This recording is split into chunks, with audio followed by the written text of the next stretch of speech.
की मोह क्षयाच ज्ञान दर्शना वर्णांतराय क्षयाच केवलम, कि ऐसा महाराज लिखते हैं कि मोह के क्षय के साथ ही ज्ञानावरण दर्शनावरण और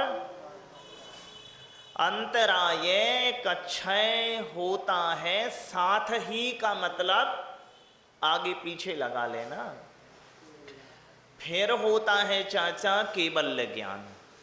तो चर्चा की कि मोह क्या, तो मोह को अप्रशस्त और प्रशस्त दो प्रारूपों में विभाजित किया।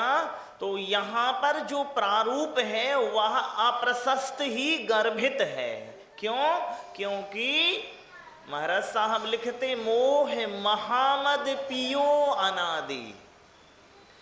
अभी शांति धारा ही करते हैं तो करते हैं सर्व वेदनीयम छिंद छिंदी विंदी विंदी और सर्व मोहिनीयम छिंदी छिंदी विंदी विंदी। तो मोह मोह के दो प्रारूप सामने आए थे। जब मोह स्वामुखी हो तो ममत्व और परमुखी हो तो मिथ्यात्व की ऐसी दो पर्यायें बन गई थी। तो जो स्वामुखी है वह प्रशस्त हुआ और जो परमुखी है वह अप्रशस्त हुआ। मैंने एक कथा पहले कही थी आपसे, आज पुनः प्रसंग वसात कहता हूं कि देखिए, एक राजा को खबर लगी, इस घोषणा की कि कोई उसके राज्य का नागरिक इस प्रकार से वक्तव्य कहता है कि उसकी स्त्री दुनिया की सबसे सुंदर औरत है। तो एक बार को तो राजा भी विचलित सा हुआ कि इतने बलपूर्वक दावे तो मैं भी नहीं कर सकता अपने सैकड़ों स्त्रियों के संबंध में, और ये कहीं दूर राजधानी से कोई रहता है और इस प्रकार के दावे प्रचारित करता है कि मेरी औरत दुनिया की सबसे सुंदर है। अकस्मात राजा का उसी दिशा से गुजरना हुआ तो राजा सोचते हैं कि चलो देख भी लिया जाए। उससे मिला और कहा कि इस प्रकार के दावे क्या तुम करते हो? हाँ, मैंने ही कर रखे हैं। तो मैं चाहता हूं कि तुम्हारी स्त्री को देख ही लूं। जी, शौक से। कहां पर है? घर के पीछे जो खेत है उसमें काम करती है। उसने देखा राजा ने और इतना क्रोध से भरा वापस लौटा और उससे कहता है, ना समझ कहीं के इस प्रकार के दावा करना एक बदसूरत औरत के संबंध में तुम्हें शोभनीय देता है। वो हाथ जोड़ते कहता है कि महाराज शोभनीय तो नहीं देता है, तो फिर ये दावे क्यों किए चले जाते हो? वो इसलिए कि वो मानती ही नहीं, वो मानती ही नहीं कि मैं खूबसूरत नहीं हूं तो मुझे दावे करने पड़ते हैं। क्यों करने पड़ते हैं? क्योंकि मैं तो मोह में हूं उसके, तो दावे मुझे करने पड़ते हैं। मां, जो मोह में होता है उसका स्वचालन नहीं होता, परचालन होता है। वो स्वचालक नहीं होता, क्या होता है? परचालक होता है चाचा। और हम बात कर रहे थे अवर्णवाद की, और मैं सोच रहा था डॉक्टर चाचा कि कौन से अवर्णवाद का उदाहरण दूं आप सभी के लिए। मेरा पुण्य कितना प्रबल है कि कल मुझे बड़ा उदाहरण मिल गया। कौन सा उदाहरण मिल गया मां? धातकी खंड के तीर्थंकर देव होंगे एक सूर्य कीर्ति नाम से, अब उनकी प्रतिष्ठा होने जा रही है सौराष्ट्र में। ये अवर्णवाद का बड़ा प्यारा उदाहरण है। प्रकृति मुझ पे कितनी कृपालु है, देखो तो सही। मेरे पुण्य कितने प्रबल हैं, ऐसे ऐरे गहरे नत्थु कहरे न समझना। प्रवचन, मेरे प्रवचन के लिए जो अवर्णवाद के प्रसंगों से प्रेरित था, प्रकृति निमित्त जुटाती है। मेरे लिए प्रकृति निमित्त जुटा, तुम्हें प्रवचन करना है तो मैं निमित्त जुटाए देती हूं। अब वो प्रतिष्ठा होगी, ये तो ठीक नहीं है। इस प्रकार की प्रतिष्ठाएं कतई ठीक नहीं है। लेकिन मोहेन संवृतम ज्ञानम, कि मोह है तो कहना पड़ता है मुझे।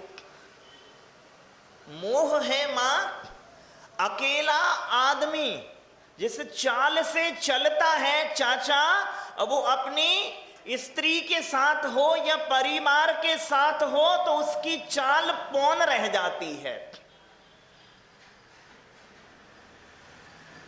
आपकी सहज गति में विराम लग जाता है भैया, मोह की मौजूदगी में। एकला चलो रे तो जे, लोग कहें भैया दौड़ते क्यों हो? अरे मैं तो चलता हूं। देखिए, एकला में तो दौड़ने की भी स्थिति, चलने की स्थिति दौड़ प्रतीत होती है, और सत्संग होवे कोई तो इसलिए हमेशा वे खरगोश हारते रहेंगे। नींद का मोह, नींद के मोह ने, और एकाग्रता भी नहीं। अभी भी चाचा अलग अलग दुनिया भर में प्रतियोगिताएं होती हैं, कछुए की दौड़ाने की और खरगोश को दौड़ाने की, और आप निष्कर्ष है ये मां, 100 में से 80 बार हारता है खरगोश आज भी। क्यों? क्योंकि वो भीड़ को ही ताकने लगता है यूं यूं बीच में खड़ा हो करके। YouTube पर सैकड़ों वीडियो पड़े हुए हैं, आप देखिए। और कछुआ धीमी है लेकिन निर्बाध है। तो मां मोहेन संवृतम ज्ञानम, ठीक है कि नहीं है? महाराज साहब लिखते हैं इसमें, ये महाराज साहब लिखते हैं मुनि कौन, तो वो कहते हैं सुत्ता अमुनि, जो सोता हुआ है वो अमुनि है। कौन है चाचा? और मुनियो सया जागरंती, मुनि कौन है? जो सया सदा जागृत रहे। मोह क्या करता है मां? मोह महामद पियो अनादि, तो जब महामद पियोगे तो क्या आएगी? निद्रा की स्थितियां बनेंगी, प्रचला प्रचला की बनेंगी। मेरे ख्याल से तो स्थान गृद्धि बनती है वो आखिरी वाली। ऐसे काम कर जाते हैं पियक्कड़, देखा नहीं है? दीवार को सिर से तोड़ने की कोशिश होगी, सड़क पे ट्रैफिक सिग्नल बन जाएंगे, और सहोदर हो जाते हैं नालियों में श्वानों के। और बेबी पूछते हैं भैया अभी तक कहां थे? और वो भैया कहते हैं चाचा मूल में तो आप ही हो अपने कल्याण बंधु। क्यों? क्योंकि कुत्ता तो सजातीय पे भौंकता है ना, तुम ऐसे सजातीय हो जो संगति नाली में तो देते हो लेकिन भौंकते नहीं हो, और निर्धारित भी नहीं करते कि जे मेरा क्षेत्र जे तुम्हारा क्षेत्र। कितने अपरिग्रही हो कि नाली भोगी और चुपचाप आगे चल दिए, कहा भी नहीं कि यहां दोबारा भी आऊंगा। आ जाते हो, मौजी आ जाते हैं, लेकिन दावे नहीं करते। तो मोह की तो ये स्थितियां हैं चाचा, कि मोह जो है वह फिर परचालन की स्थिति पैदा करता है, और जहां परचालन होंगे वहां बनेंगे केवली संघ धर्म श्रुत देव अवर्णवाद। जिनेंद्र के खिलाफ सहज में कोई बौद्धिक स्तर पे तो जा नहीं जा सकता है। मां कौन जाएगा बताओ। वे कह रहे हैं वीतरागतः परम धर्म, अहिंसा परम धर्म। इसके तुम्हें खिलाफ खड़ा होना होगा तो निश्चित ही मोह की स्थितियां बनानी पड़ेंगी, और मोह की स्थिति मिथ्यात्व वाली। कौन सी? मिथ्यात्व वाली बनानी पड़ेगी कि आंख पट्टी ऐसे ही बंद करो। जब हिटलर कहता था, आप सोच सकते हो कि एक पूरा जमात इसको मानने को तैयार हो गई कि अच्छे और बुरे दो तरह के रक्त होते हैं। रक्त भेद के कारण ही यहूदी मारे गए।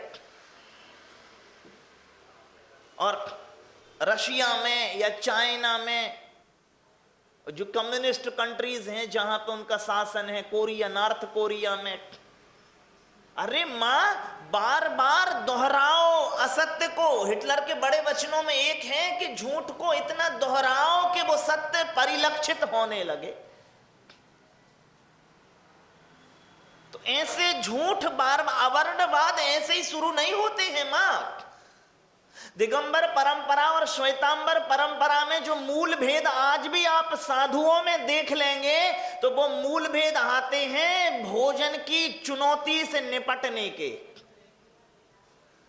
देख लीजिए आप, जो भी देख लीजिए, एक भुक्ति बहुभुक्ति, कर पात्री संग्रह पात्री। यहां पर कोई मेरुदंड हाथ में नहीं, वहां पर मेरुदंड चाचा। मैं एक दिगंबर मुनि 12 साल के अकाल से पीड़ित हुआ यदि, तो आप मुझ में बेई बेई चिन्ह देखने लगेंगे जो चिन्ह वहां पर परिलक्षित होते हैं। अब सुरक्षा के लिए दंड पात्र भी चाहिए, संग्रह के लिए पानी पात्र भी चाहिए, वो सारी चीजें। अब धूप से आच्छादन, पसीना ना, धूप न लग जाए, बहुत ज्यादा उमस ना हो तो वस्त्र भी ग्रहण करो। नंगे बदन में सूर्य की किरणें पानी को जल्दी सोख लेंगी। अरे जहां चाहिए 2.5 लीटर मिला है आधा लीटर, वो भी पसीने में उड़ जाए तो फिर वस्त्र आदि से सुरक्षित करो। शरीर में बल है नहीं, तुम कह रहे केस लोच करो, वर्ष में एक बार। हाँ, वर्ष में एक बार, जरूरी नहीं, क्योंकि अशक्यों के लिए छूट है। अब पूछो अशक्य कौन है, तो जिसे नहीं करना वो अशक्य है। जिसे मां नहीं करना है वो कीजिए शक्ति प्रमाण। ये पंक्ति तो मेरे लिए लिखी थी भैया कि कीजिए शक्ति प्रमाण, मैं ठहरा हूं शक्तिहीन। सूत्र पाठ कैसे? प्रभु मेरे अवगुण न चितारो, तुम अपनी बिरद निहारो। अरे मुझे काय को देख रहे हो? अपना सीधा सा वो अच्छी भाषा में ये धमकी है कि तुम अपने काम करो। क्या है? अरे लोटा नहीं छानो, भगवान से कह रहे हैं कि मेरे अवगुण न चितारो। अरे तुम हमें ने ज्यादा, हमें ने बताओ, अपनो काम करो। तुम मेरे अवगुण न चितारो, मेरे अवगुण चिन्हित मत करो, अपनो विरद निहारो। अरे अपनो काम करो, तुम्हारा काम का है? तुम्हारा काम जो है कि सर्व कल्याण हो बे, यही तो है कि नहीं है? अरे पारसमणि को का काम है? लोहे को सोना बनावे। तुम जाना देखो कि जो लोहो सुन सेठ के घर से आओ, साहूकार के घर से आओ, कि शूद्र के घर से आओ, तुम तो अपनो काम करो। शूद्र को सोनो भी सोनो बनाओ, सेठ को सोनो भी सोनो बनाओ, अपनो लीजिए। मोह कह रहा है कि मोहेन समृतम ज्ञानम, मोह से जो ज्ञान ढकता है मां, वो ऐसी तरकीबें खोजता है। प्रश्न है, जाति स्मरण में अवधि ज्ञान का विषय थोड़े ही काम करता है। जाति स्मरण तो पुनर्भवों का स्मरण होता है, लेकिन जब यहां इस रूप में बहन जी काम कर रही हैं तो वो अवधि ज्ञान रूप काम कर रही हैं। ये ठीक नहीं है ना। मैं कह रहा हूं वो आदर के पात्र है। हर जीव असरात्मा परमात्मा है, सब वंदनीय है यहां पर। लेकिन सूत्र क्या था आपको याद है ना, तद्भावः परिणामः। जो उसका जो वर्तमान का भाव है वो ही परिणाम माना जाएगा। चाचा देखिए, अतीत तो मां प्रक्षालनीय होता है। अतीत क्या होता है डॉक्टर चाचा? प्रक्षालनीय होता है। सभी के अतीत प्रक्षालनीय है, सभी के वर्तमान प्रशंसनीय है, और सभी के भविष्य पूजनीय है। तो अगर मेरा भविष्य पूजनीय है तो मैं भी अपनी एक सिद्ध प्रतिमा तो बना ही सकता हूं। अरे क्योंकि प्रमुखता तो तीर्थंकर महावीर को पूजूं तो वो भी एक अर्थ में प्रमुखता ही है। फिर अपने चरण तो स्वयं पूज्य। मैं स्वयं बुद्ध हूं ना हूं, लेकिन स्वयं पूज्य तो हो ही सकता हूं कि नहीं हो सकता। और हर आत्मा परमात्मा है, तो इस अर्थ में और मैं बड़ी अच्छी बात है मां कि भारतवर्ष में भगवान होने का मोह बहुत है लोगों को। भविष्य में भगवान होने का मोह नहीं है, वर्तमान में भगवान होने का मोह है। आचार्य रजनीश थे तो वो भगवान रजनीश हो गए, वे दादाजी थे तो वे दादा भगवान हो गए। ठीक है कि नहीं है? हम और आप भी आचार्य श्री को मनुष्य पर्याय में न रख के भगवान आ गए। भगवान विद्यासागर जी, अरे आदमी ठीक नहीं लगत का? अपने भी मां आदमी ज्यादा आदरणीय है, क्योंकि आपके स्पर्श में आदरणीय है चाचा। तीर्थंकर भगवान तो आपके जीवन में कोई कहां स्पर्श कर रहे बताओ?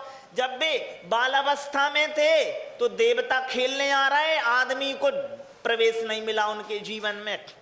मुनि हो गए सो वे मौन हो गए तो आदमी कोई जगह नहीं मिली। और फिर केवली बन गए तो वे इतने ऊंचे उठ गए कि फिर आदमी को जगह नहीं मिली। तो अस्पर्शी हो गए भगवान तो इस अर्थ में।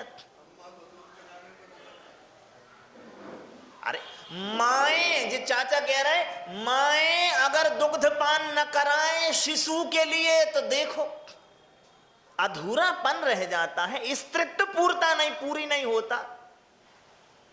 तो भगवान होने की बड़ी, आप क्या सोच रहे? हिंदुओं के मूल देवता हैं 33 कोटि मतलब प्रकार के, और अब हो गए हैं 33 कोटि मतलब करोड़। 5-7 साल में भगवान की नई वैरायटी आ जाती है, आप देख लेना। क्यों? भगवान होने का इतना मोह। आदमी होना आदरणीय नहीं है क्या? भगवान होएंगे, कल सब भगवान होएंगे। मैं तो कह ही रहा कि संसार खाली हो जावे तो अच्छा है। सब होएंगे मां, लेकिन आदमी की पूज्यता तो बरतो। लेकिन मोह क्या कहता है चाचा? मोह कह, दूर के ढोल हमेशा सुहावने होते हैं। और सच्चाई ये है कि जो बहन जी थी, शांता बहन जी और चंपा बहन जी, हालांकि मैं इस तरह के प्रसंग रखता नहीं हूं, मुझे खुद ही कष्ट होता है।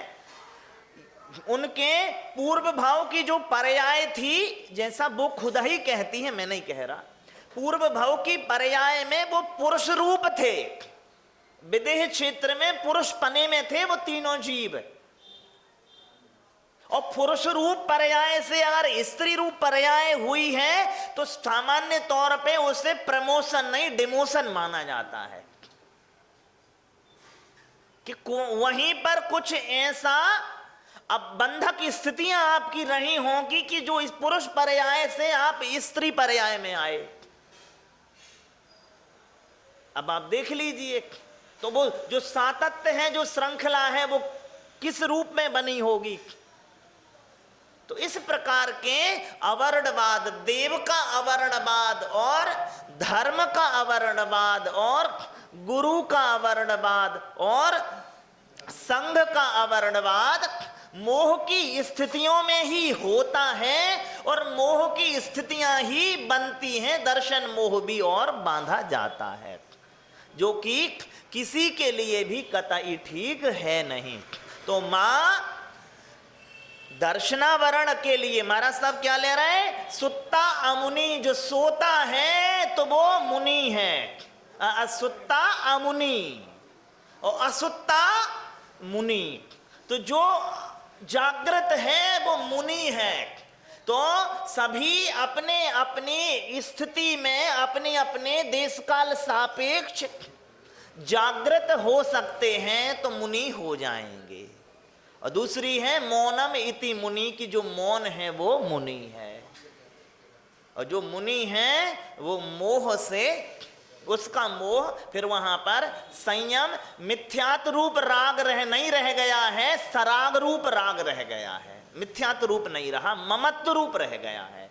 तो ऐसे अवर्णवादों से हमें बचना चाहिए और बुद्धि के अपना बुद्धि का प्रयोग करें तो कहीं अच्छा होगा। बोलिए पूज्य मंगलानंद सागर मंगल सागर मुनि महाराज की जय।